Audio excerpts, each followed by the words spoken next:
Joe Musso, pleased to be in studio alongside my guy, Emory Hunt, the two-time champ Bryant McFadden, joining the conversation as well, fellas.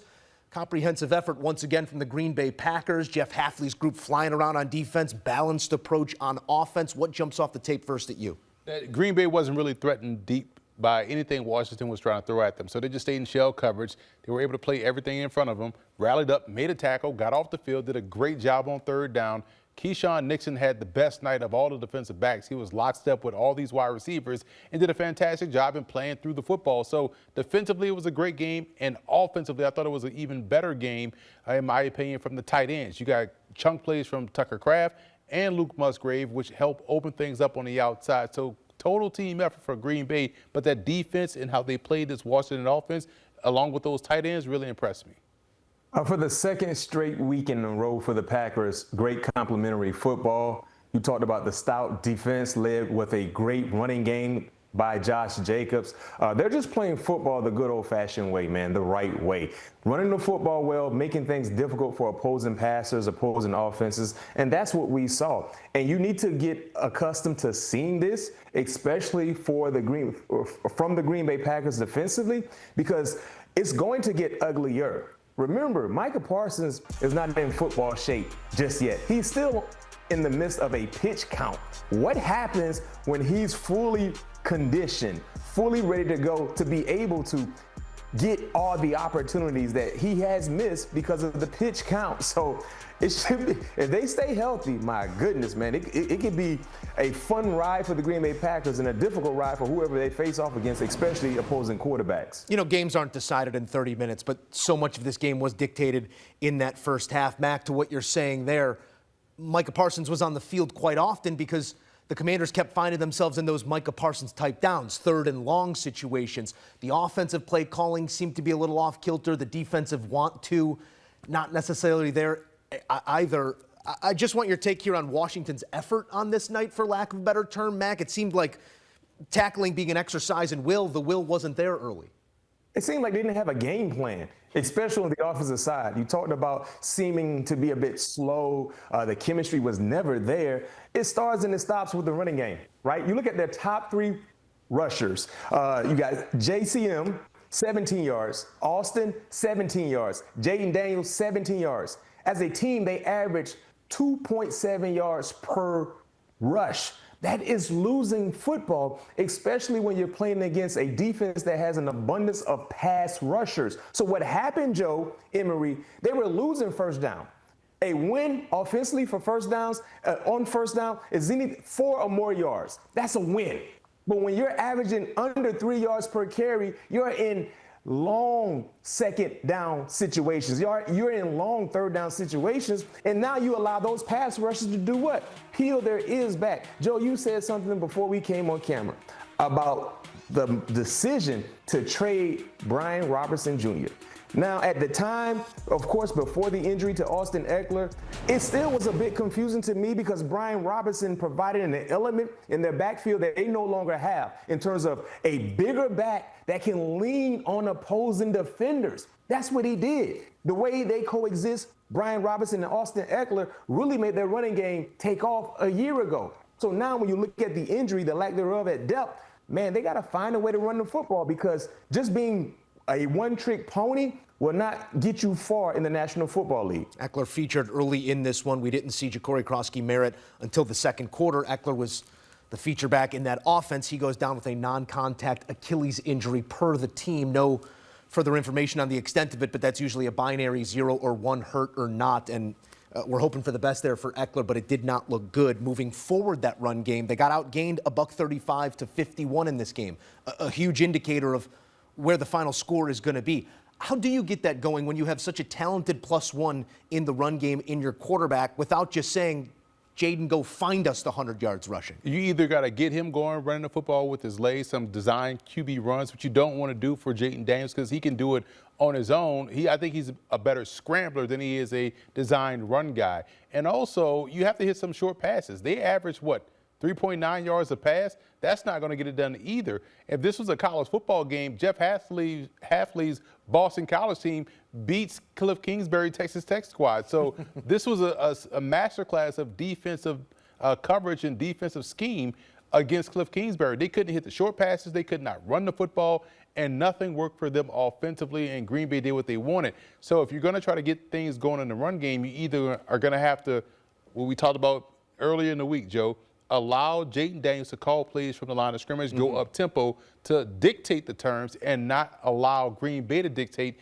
because that's all they did tonight. And that's how you get things going. You could have passed to set up the run. They couldn't do either, so nothing worked for them offensively. Let's get to the offense on the other side here, because, again, I think the word that immediately comes to mind for me is balance with this Green Bay offense. Uncertainty in the wide receiver room, still not an issue. This time, Jordan Love leans into his tight end and Tucker Kraft. Love goes for 292, 2 touchdowns, hasn't thrown an interception in now 9 consecutive starts. Kraft goes for 124. Nobody else goes for more than 44 yards, Emory. How do you make sense of this passing attack? It was obviously plenty, but how much does the tight end unlock things in this version of the Green Bay Packers? When you have a good tight end that can get open and make plays like that, it makes you difficult to defend as a whole offensively, because now you kind of shrink the field to where everything on the outside starts to work.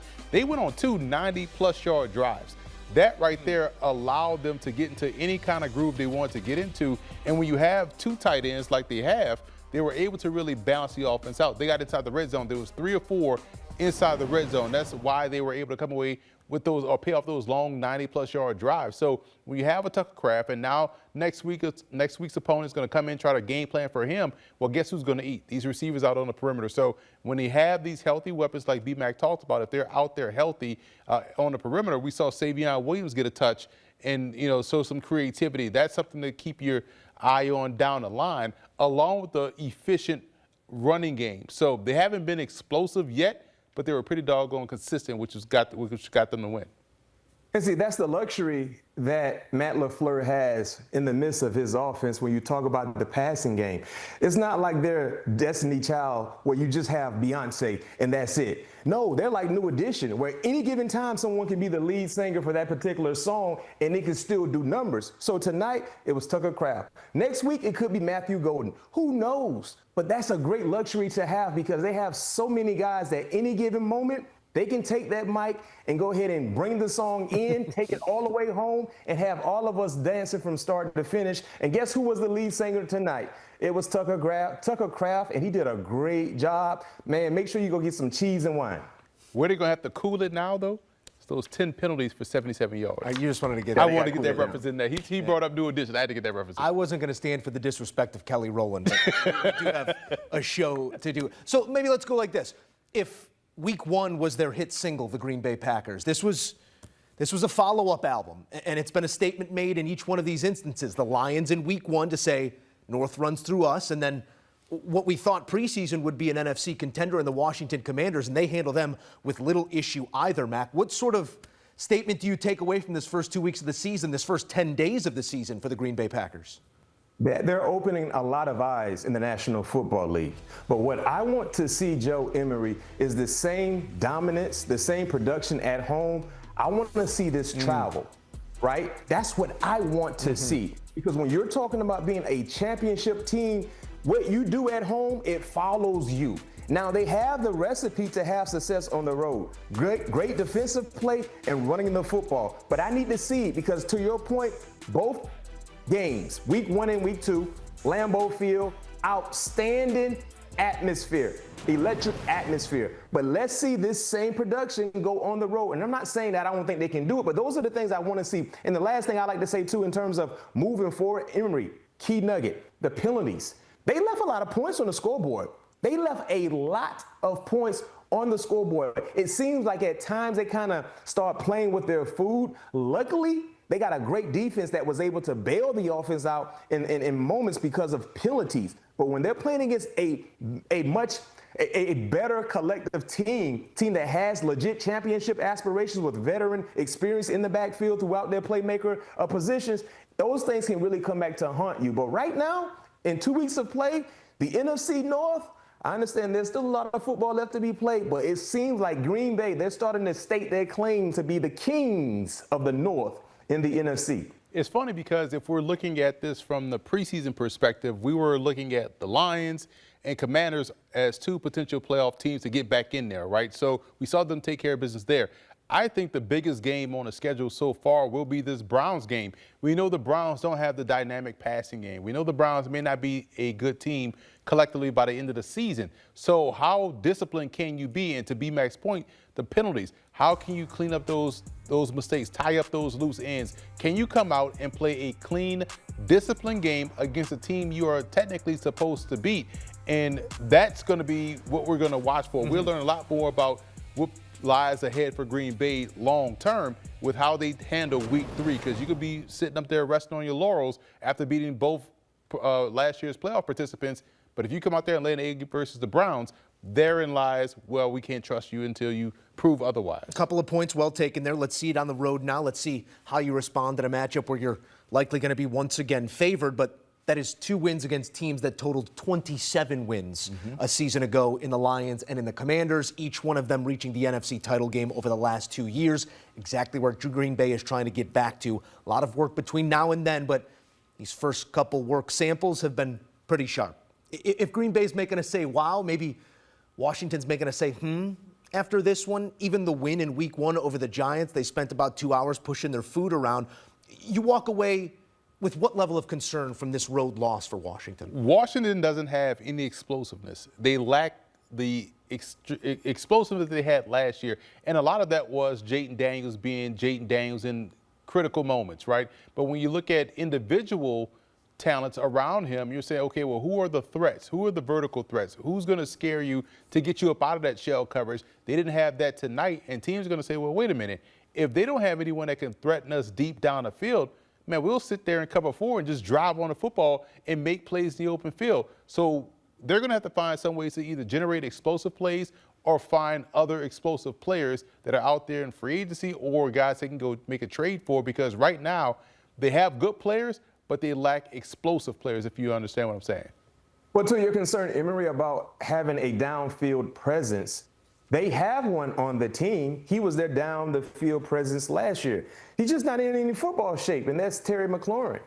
He spent the entire summer training camp preseason holding in, not doing anything. And we're seeing the results of him not being on the grass. The timing isn't there, because Scary Terry is still a guy who can get behind coverage. We saw that last year, right? But it's just the rhythm is not there. His feet are not under him, and now they're going through the growing pains until he gets acclimated to being right there in the huddle with those guys. It's not about learning a new scheme, a new strategy. It's the same playbook. It's about being in football shape. And we talked about Micah Parsons being on the pitch count. It hasn't really hurt Green Bay because they have an abundance of pass rushers. Well, even with Scary Terry in the lineup, if he's not really showing up, it hurts Washington, because they don't have a plethora of pass catchers at the wide receiver position that you can rely on outside of Deebo Samuel. So they got to get creative. Cliff Kingsbury has to get creative. I would, for one, just go tempo. Just spread everyone out and let your quarterback be a playmaker. That's what he did at LSU. That's what he did through spurts a year ago. Until you get things going, that's the best way to neutralize pass rushers. Go spread them out, go tempo, and just utilize speed. We know Terry can go get it. I will point out they did not backfill the speed of Olamide Zaccheaus. A small part of what they did a season ago, I believe their third leading receiver, no longer there, now a Chicago Bear, but he was that 4-2, you better respect it, so Terry could come under it at 25 yards. It's a different group with Washington. They got a talented quarterback, which is the biggest piece of the puzzle, and they will likely figure it out, but plenty to figure out following this loss in Green Bay. Thank you, fellas. And don't forget, there's only one place to be each and every Sunday. That's with us right here on CBS Sports HQ. It's Game Day Reset. The second your game goes final, join us right here for full highlights and instant reaction.